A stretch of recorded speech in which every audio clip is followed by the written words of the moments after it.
Extraído do livro Heróis da Fé, de Orlando Boyer. Carlos Finney, o apóstolo dos avivamentos. Perto da aldeia de Nova York, Mills, no século XIX, havia uma fábrica de tecidos movida pela força das águas do rio Oriskany. Certa manhã, os operários se achavam comovidos conversando sobre o poderoso culto da noite anterior, ocorrido no prédio da escola pública. Não muito depois de começar o ruído das máquinas, o pregador, um rapaz alto, atlético, o poder do rito ainda permanecia sobre ele. Os operários usam a culpa de seu pecado a pensar para poderem continuar a trabalhar. Ao passar perto de duas moças que trabalhavam juntas, uma delas, no ato de emendar um fio, foi tomada de tão forte convicção que caiu em terra, chorando. Segundos depois, quase todos em redor tinham lágrimas nos olhos, e em poucos minutos o avivamento encheu todas as dependências da fábrica.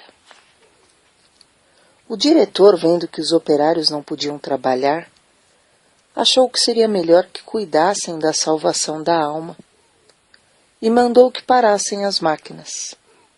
A comporta das águas foi fechada e os operários se ajuntaram em um salão do edifício. O Espírito Santo operou com grande poder e dentro de poucos dias quase todos se converteram. Disse acerca desse pregador, Carlos Finney, que depois de ter ministrado a palavra em Gouverneur, no estado de Nova York, não houve baile nem representação de teatro na cidade durante 6 anos. Calcula-se que durante os anos de 1857 e 1858, mais de 100.000 pessoas foram ganhas para Cristo pela obra direta e indireta de Finney. A sua autobiografia é o mais maravilhoso relato de manifestação do Espírito Santo, excetuando o livro de Atos dos Apóstolos. Abaixo das Sagradas Escrituras, alguns consideram o livro Teologia Sistemática de sua autoria a maior obra sobre teologia que existe.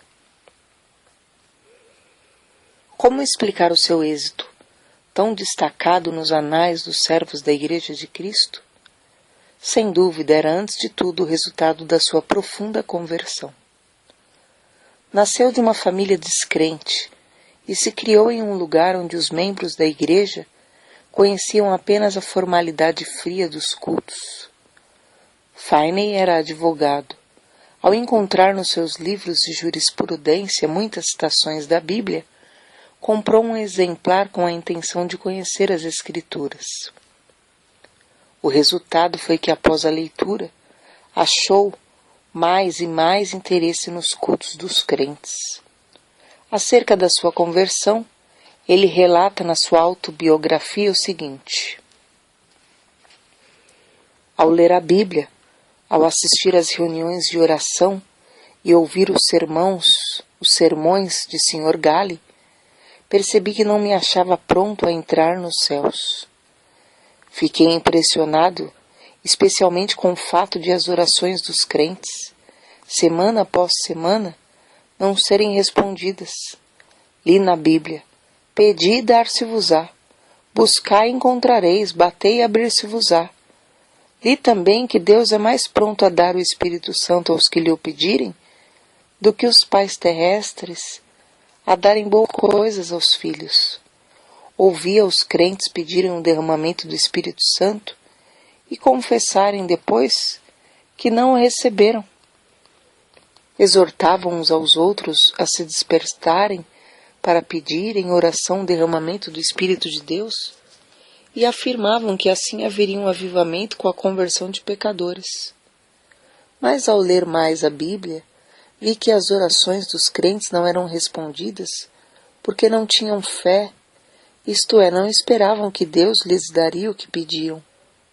Entretanto, com isso, senti um alívio acerca da veracidade do Evangelho e fiquei convicto de que a Bíblia, apesar de tudo, é a verdadeira palavra de Deus. Foi num domingo de 1821 que assentei no coração resolver o problema sobre a salvação da minha alma e ter paz com Deus. Apesar das minhas grandes preocupações como advogado, resolvi seguir rigorosamente a determinação de ser salvo. Pela providência de Deus não me achei muito ocupado, nem segunda nem terça-feira, e consegui passar a maior parte do tempo lendo a Bíblia e orando. Mas ao encarar a situação resolutamente, achei-me sem coragem para orar, sem tapar o buraco da fechadura. Antes deixava a Bíblia aberta na mesa com os outros livros e não me envergonhava de lê-la diante do próximo. Mas então, se entrasse alguém, eu colocaria um livro aberto sobre a Bíblia para escondê-la. Durante a segunda e a terça-feira, a minha convicção aumentou, mas parecia que o coração se havia endurecido. Eu não podia chorar nem orar. Terça-feira à noite, senti-me muito nervoso e parecia-me estar perto da morte. Reconhecia que se eu morresse por certo iria para o inferno. De manhã cedo fui para o gabinete. Parecia que uma voz me perguntava: por que esperas? Não prometeste dar o coração a Deus? O que experimentas fazer? Alcançar a justificação pelas obras? Foi então que vi claramente, como qualquer vez depois, a realidade e a plenitude da propiciação de Cristo. Vi que sua obra era completa, e em vez de eu necessitar de uma justiça própria, para Deus me aceitar, tinha de me sujeitar à justiça de Deus, por intermédio de Cristo. Sem o saber, fiquei imóvel, não sei por quanto tempo, no meio da rua, no lugar onde a voz de dentro se dirigiu a mim. Então me veio a pergunta: aceitá-lo-ás agora, hoje? Repliquei: aceitá-lo-ei hoje, ou me esforçarei para isso até morrer. Em vez de ir ao gabinete, voltei para entrar na floresta, onde podia derramar a alma sem alguém me ver nem me ouvir. Porém o meu orgulho continuava a se manifestar. Passei por cima de um alto e andei furtivamente atrás de uma cerca, para que ninguém me visse. E pensasse que ia orar. Entrei dentro da mata, cerca de meio quilômetro, onde achei um lugar mais escondido, entre algumas árvores caídas. Ao entrar, disse a mim mesmo: entregarei o coração a Deus, ou então não sairei daqui. Mas, ao tentar orar, o coração não queria. Pensara que uma vez sozinho, onde ninguém pudesse ouvir-me, podia orar livremente. Porém, ao experimentar fazê-lo, achei-me sem coisa alguma a dizer a Deus. Toda vez que tentava orar, parecia-me ouvir alguém chegando. Por fim, achei-me quase em desespero. O coração estava morto para com Deus e não queria orar.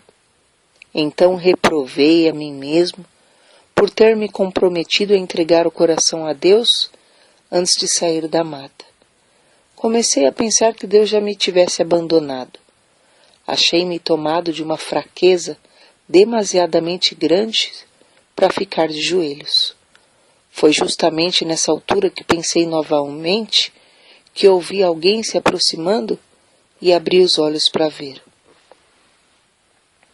Logo foi-me revelado que o orgulho do meu coração era a barreira entre mim e a minha salvação. Fui vencido pela convicção do grande pecado de eu envergonhar-me se alguém me encontrasse de joelhos perante Deus. E gritei em alta voz que não abandonaria o lugar, nem que todos os homens da terra e todos os demônios do inferno me cercassem. Gritei: ora, um vil pecador como eu, de joelhos perante o grande e santo Deus? Confesso-lhe os pecados e me envergonho dele perante o próximo pecador também, porque me encontro de joelhos para achar paz com o meu Deus ofendido. O pecado parecia-me horrendo, infinito. Fiquei quebrantado até o pó perante o Senhor. Nessa altura, a seguinte passagem me iluminou. Então me invocareis e ireis, e orareis a mim, e eu vos ouvirei, e buscar-me-eis e me achareis, quando me buscardes de todo o vosso coração.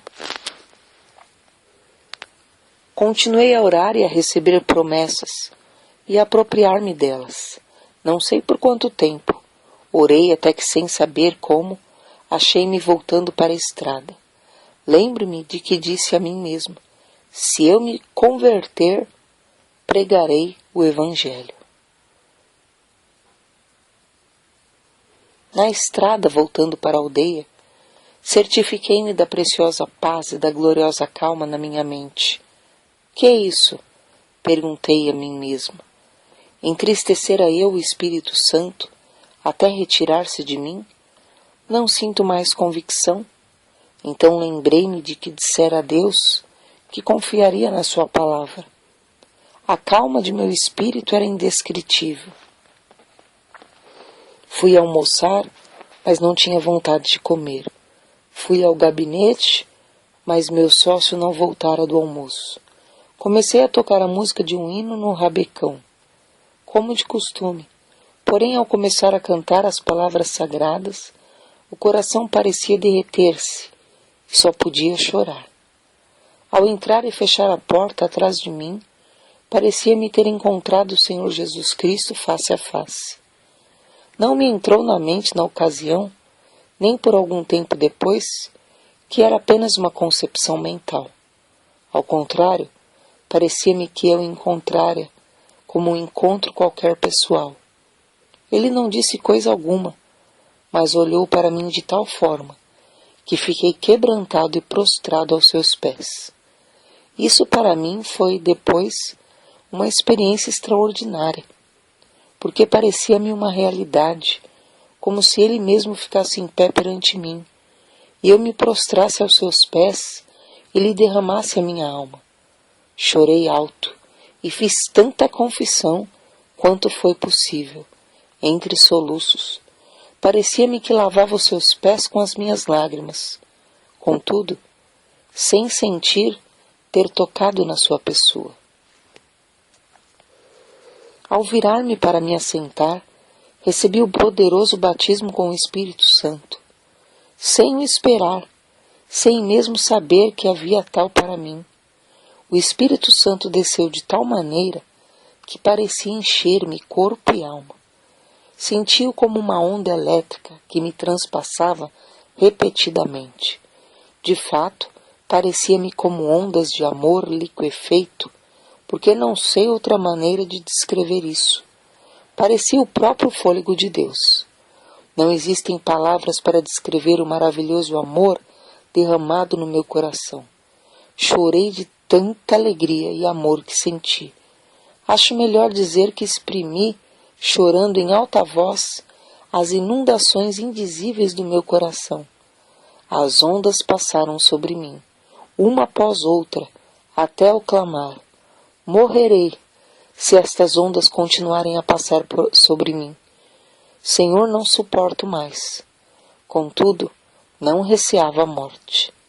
Não sei por quanto tempo este batismo continuou a passar sobre mim, e por todo o meu ser, mas sei que já era noite, quando o dirigente do coro veio ao gabinete para me visitar. Encontrou-me nesse estado de choro aos gritos e perguntou: Sr. Finney, que tem? Por algum tempo não pude responder-lhe. Então ele perguntou mais: está sentindo alguma dor? Com dificuldade respondi: não, mas sinto-me demasiado feliz para viver. Saiu e daqui a pouco voltou acompanhado por um dos anciãos da igreja. Esse ancião sempre foi um homem de espírito ponderado e quase nunca ria. Ele, ao entrar, encontrou-me no mesmo estado, mais ou menos como quando o rapaz o foi chamar.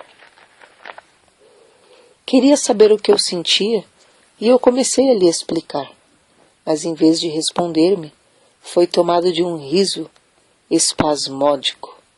Parecia impossível evitar o riso que procedia do fundo do seu coração. Nessa altura entrou certo rapaz que começara a frequentar os cultos da igreja, presenciou tudo por alguns momentos, até cair ao chão em grande angústia de alma, clamando: orem por mim. O ancião da igreja e o outro crente oraram. Depois Finney também orou. Logo após todos se retiraram, deixando Finney sozinho.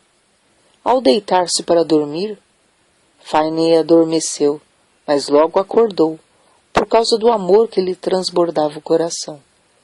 Isso aconteceu repetidas vezes durante a noite. Sobre isso ele escreveu depois: quando me acordei de manhã, a luz do sol penetrava no quarto. Faltam-me palavras para exprimir os meus sentimentos ao ver a luz do sol. No mesmo instante, o batismo do dia anterior voltou sobre mim. Ajoelhei-me ao lado da cama e chorei pelo prazer que sentia. Passei muito tempo sem poder fazer coisa alguma, senão derramar a alma perante Deus. Durante o dia, o povo se ocupava em falar na conversão do advogado. Ao anoitecer, sem qualquer anúncio do culto, ajuntou-se uma multidão no templo. Quando Finney relatou o que Deus fizera na sua alma, muitos foram profundamente tocados. Um sentiu-se tão convicto que voltou a casa sem o chapéu. Certo advogado afirmou: é claro que ele é sincero, mas que enlouqueceu é evidente. Finney falou e orou com grande liberdade. Realizavam-se cultos todas as noites por algum tempo, aos quais assistiam pessoas de todas as classes. Esse grande avivamento espalhou-se para muitos lugares em redor. Finney continuou: por 8 dias depois da sua conversão, o meu coração permanecia tão cheio que não sentia desejo de comer nem de dormir. Parecia-me que tinha um manjar para comer que o mundo não conhecia. Não sentia necessidade de alimentar-me, nem de dormir. Por fim, cheguei a ver que devia comer como de costume e dormir quanto fosse possível. Grande poder acompanhava a palavra de Deus. Todos os dias admirava-me ao notar como poucas palavras dirigidas a uma pessoa traspassavam-lhe o coração como uma seta. Não demorei muito em ir visitar meu pai. Ele não era salvo. O único membro da família que fizera a profissão de religião era meu irmão mais novo. Meu pai encontrou-me no portão e me perguntou: como tem passado, Carlos? Respondi-lhe: bem, meu pai, tanto no corpo como na alma. Meu pai, o senhor já é idoso. Todos os seus filhos estão crescidos e casados. E nunca ouvi alguém orar na sua casa. Ele baixou a cabeça e começou a chorar, dizendo: é verdade, Carlos. Entre e você mesmo ore. Entramos e oramos. Meus pais ficaram comovidos e não muito depois converteram-se. Se a minha mãe tinha qualquer esperança antes, ninguém o sabia. Assim, esse advogado, Carlos G. Finney, perdeu todo o gosto pela sua profissão e se tornou um dos mais famosos pregadores do Evangelho. Acerca de seu método de trabalhar, ele escreveu: dei grande ênfase à oração como indispensável. Se realmente queríamos um avivamento, esforçava-me por ensinar a propiciação de Jesus Cristo, sua divindade, sua missão divina, sua vida perfeita, sua morte vicária, sua ressurreição, a necessidade de arrependimento e de fé, a justificação pela fé e outras doutrinas que se tornaram vivas pelo poder do Espírito Santo. Os meios empregados eram simplesmente pregação, cultos de oração, muita oração em secreto, intensivo evangelismo pessoal e cultos para a instrução dos interessados. Eu tinha o costume de passar muito tempo orando. Acho que às vezes orava realmente sem cessar. Achei também grande proveito em observar frequentemente dias inteiros de jejum em secreto. Em tais dias, para ficar inteiramente sozinho com Deus, eu entrava na mata ou me fechava dentro do templo. Vê-se no seguinte relato a maneira como Finney e seu companheiro de oração, o irmão Nash, bombardeavam os céus com as suas intercessões. Quase 1 quilômetro distante da residência do Senhor, morava certo adepto do universalismo. Nos seus preconceitos religiosos, recusava-se a assistir aos cultos. Certa vez o irmão Nash, que se hospedava comigo na casa do Sr. S., retirou-se para dentro da mata para lutar em oração sozinho, bem cedo de madrugada, conforme seu costume. A atmosfera era tal nessa ocasião que se ouvia qualquer som de longe. O universalista, ao levantar-se de madrugada, saiu de casa e ouviu a voz de quem orava, e apesar de não compreender muitas das palavras, reconheceu quem orava, e isso transpassou-lhe o coração como uma flecha. Sentiu a realidade da religião como nunca. A flecha permanecia, e ele achou o alívio, somente crendo em Cristo. Acerca do espírito de oração, Finney afirmou que era coisa comum nesses avivamentos os recém-convertidos se acharem tomados pelo desejo de orar noites inteiras até lhes faltarem as forças físicas. O Espírito Santo constrangia grandemente o coração dos crentes, que sentiam constantemente a responsabilidade pela salvação das almas imortais. A solenidade da mente se manifestava no cuidado com que falavam e se comportavam. Era muito comum encontrar crentes juntos, caídos de joelho em oração, em vez de ocupados em palestras. Em certo tempo, quando as nuvens de perseguição enegreciam, cada vez mais, Finney, como era seu costume, sob tais circunstâncias, sentia-se dirigido a dissipá-las orando. Em vez de falar pública ou particularmente acerca das acusações, ele orava. Acerca das suas experiências, escreveu: Eu olhava para Deus com grande anelo, dia após dia, rogando que Ele me mostrasse o plano a seguir e a graça para suportar a borrasca.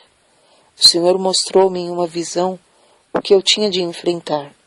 Ele chegou-se tão perto de mim enquanto eu orava, que a minha carne literalmente estremecia sobre os ossos. Eu tremia da cabeça aos pés, sob o pleno conhecimento da presença de Deus. Acrescentamos mais um exemplo, tirado da sua autobiografia, que mostra a maneira com que o Espírito Santo operava em sua pregação. Ao chegar na hora anunciada para iniciar o culto, achei o prédio da escola repleto. Por isso tive de ficar em pé, perto da entrada. Cantamos um hino, isto é, o povo pretendia cantar. Entretanto, eles não tinham o costume de cantar os hinos de Deus, e cada um desentoava a sua própria maneira. Não podia conter-me. Lancei-me de joelhos e comecei a orar. O Senhor abriu as janelas dos céus, derramou o espírito de oração e entreguei-me de toda a alma a orar. Não escolheram um texto mais longo. Ao levantar-me dos joelhos, eu disse: Levantai-vos, saí deste lugar, porque o Senhor há de destruir a cidade. Acrescentei que havia 2 homens, um se chamava Abraão e outro Ló. Contei-lhes como Ló se mudara para Sodoma. O lugar era excessivamente corrupto. Deus resolveu destruir a cidade, e Abraão orou por Sodoma, mas os anjos acharam somente um justo lá, era Ló. Os anjos disseram: tens alguém mais aqui? Teu genro e teus filhos e tuas filhas? E todos quantos tens nesta cidade? Tira-os fora deste lugar, porque nós vamos destruir este lugar, porque o seu clamor tem engrossado diante da face do Senhor, e o Senhor nos enviou a destruí-lo. Ao relatar estas coisas, os ouvintes se mostraram irados, a ponto de me açoitarem. Nessa altura, deixei de pregar e lhes expliquei que compreendera que nunca se realizara culto ali, e que eu tinha o direito de, assim, considerá-los corruptos. Salientei isso com mais e mais ênfase e com o coração cheio de amor, até não poder mais conter-me. Depois de eu assim falar, cerca de 15 minutos, parecia ter vindo sobre os ouvintes uma tremenda solenidade, os quais começaram a cair ao chão, clamando e pedindo misericórdia. Se eu tivesse tido uma espada em cada mão, não os poderia derrubar tão depressa como caíram. De fato, 2 minutos depois de os ouvintes sentirem o choque do Espírito vir sobre eles, quase todos estavam ou caídos de joelho ou prostrados no chão. Todos os que podiam falar de qualquer maneira oravam por si mesmos. Tive de deixar de pregar, porque os ouvintes não prestavam mais atenção. Vi o ancião que me convidara para pregar, sentado no meio do salão, olhando em redor estupefato. Gritei bem alto para ele ouvir, apesar da balbúrdia, pedindo-lhe que orasse. Caiu de joelhos e começou a orar em voz retumbante. Mas o povo não prestou atenção. Gritei: vós não estáis ainda no inferno. Quero dirigir-vos a Cristo. O coração transbordava de prazer ao presenciar tal cena. Quando pude dominar os meus sentimentos, virei-me para um rapaz que estava perto de mim. Consegui atrair a sua atenção e preguei a Cristo, em voz bem alta, ao seu ouvido. Logo ao olhar para a cruz de Cristo, ele acalmou-se por um pouco e então rompeu em oração pelos outros. Depois fiz o mesmo com o outro, depois com mais outro, e continuei assim, tratando com eles até a hora do culto da noite, na aldeia. Deixei o ancião que me convidara a pregar para continuar a obra com os que oravam. Ao voltar, haviam tantos clamando a Deus que não pudemos encerrar a reunião, que continuou o resto da noite. Ao amanhecer o dia, alguns ainda permaneciam com a alma ferida. Não se podiam levantar, e para dar lugar às aulas foi necessário levá-los a uma residência não muito distante. De tarde mandaram chamar-me, porque ainda não findara o culto. Só nessa ocasião cheguei a saber a razão de o auditório agastar-se da mensagem. Aquele lugar cognominava-se Sodoma, e havia somente um homem piedoso lá, a quem o povo tratava de Ló. Era o ancião que me convidara a pregar. Depois de já velho, Finney escreveu acerca de que o Senhor fez em Sodoma.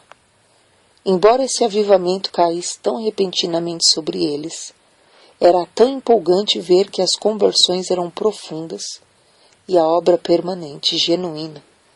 Nunca ouvi falar em qualquer repercussão desfavorável. Não foi só na América do Norte que Carlos Finney viu o Espírito Santo cair e abater os ouvintes em terra. Na Inglaterra, durante os 9 meses de evangelização que promoveu lá, multidões também se prostraram enquanto ele pregava. Em certa ocasião, mais de 2.000 de uma vez. Alguns pregadores confiam na instrução e ignoram a obra do Espírito Santo. Outros, com razão, rejeitam tal ministério infrutífero e sem graça. Oram a Deus para que o Espírito Santo tome a direção e alegram-se no grande progresso da obra de Deus. Mas ainda outros, como Finney, dedicam-se a buscar o poder do Espírito Santo sem desprezar a arma de instrução, e veem resultados incrivelmente mais vastos. Durante os anos de 1851 a 1866, Finney foi diretor de Oberlin College e ensinou a um total de 20.000 estudantes. Dava mais ênfase ao coração puro e ao batismo no Espírito Santo do que à preparação do intelecto. O resultado foi que de Oberlin saiu uma corrente contínua de alunos cheios do Espírito Santo. Assim, após o término de uma campanha intensiva de evangelismo e no meio dos seus esforços no colégio, em 1857, Finney via cerca de 50.000, todas as semanas, converterem-se a Deus. Os diários de Nova York às vezes quase não publicavam outras notícias senão do avivamento. Suas lições aos crentes sobre avivamento foram publicadas primeiro em um jornal e depois em um livro de 445 páginas que se intitulava Discursos sobre Avivamentos. As primeiras 2 edições de 12.000 exemplares foram vendidas logo ao saírem do prelo. Outras edições foram impressas em vários idiomas. Uma só editora em Londres publicou 80.000. Entre suas outras obras de circulação mundial, contam-se as seguintes: sua autobiografia, discursos aos crentes e teologia sistemática. Os convertidos nos cultos de Finney eram pela graça constrangidos a andar de casa em casa para ganhar almas. Ele mesmo se esforçava para preparar o maior número de obreiros em Oberlin College, mas o desejo que ardia sempre em tudo era o de transmitir a todos o espírito de oração. Pregadores como Abel Carey e Father Nash viajavam com ele, e enquanto ministrava a palavra, eles continuavam prostrados em oração. Vejamos isso nas palavras de Finney. Se eu não tivesse o espírito de oração, não alcançaria coisa alguma. Se por um dia ou por uma hora eu perdesse o espírito de graça e de súplica, não poderia pregar com poder e fruto, e nem ganhar almas pessoalmente. Para que alguém não julgue que a obra era superficial, citamos outro escritor. Descobriu-se por pesquisa empolgante que mais de 85 pessoas de cada 100 que se convertiam sob a pregação de Finney permaneciam fiéis a Deus, enquanto 75 pessoas de cada 100 das que professaram conversões nos cultos de alguns dos maiores pregadores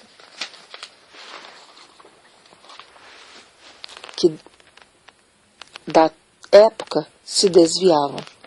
Parece que Finney tinha o poder de impressionar a consciência dos homens sobre a necessidade de um viver santo, de tal maneira que produzia fruto mais permanente. Deeper Experiences of Famous Christians, página 243. Finney continuou a inspirar os estudantes de Oberlin College até a idade de 82 anos. Já no fim da vida, permanecia tão lúcido de mente como quando jovem, e sua vida nunca foi tão rica no fruto do Espírito e na beleza da sua santidade do que nos últimos anos. No domingo 16 de agosto de 1875, pregou seu último sermão, mas à noite não assistiu ao culto. Ao ouvir os crentes cantarem Jesus, lover of my soul, let me to bosom fly, saiu até o portão da frente da casa e com estes que tanto amava, cantou na terra pela última vez. Acordou à meia-noite, sofrendo dores lancinantes no coração. Sofrera assim muitas vezes durante a sua vida. Semeara as sementes de avivamento e as regara com lágrimas. Todas as vezes que recebia o fogo da mão de Deus, era com sofrimento. Finalmente, antes de amanhecer o dia, dormiu na terra, para acordar na glória nos céus. Faltavam-lhe apenas 13 dias para completar 83 anos de vida aqui na Terra.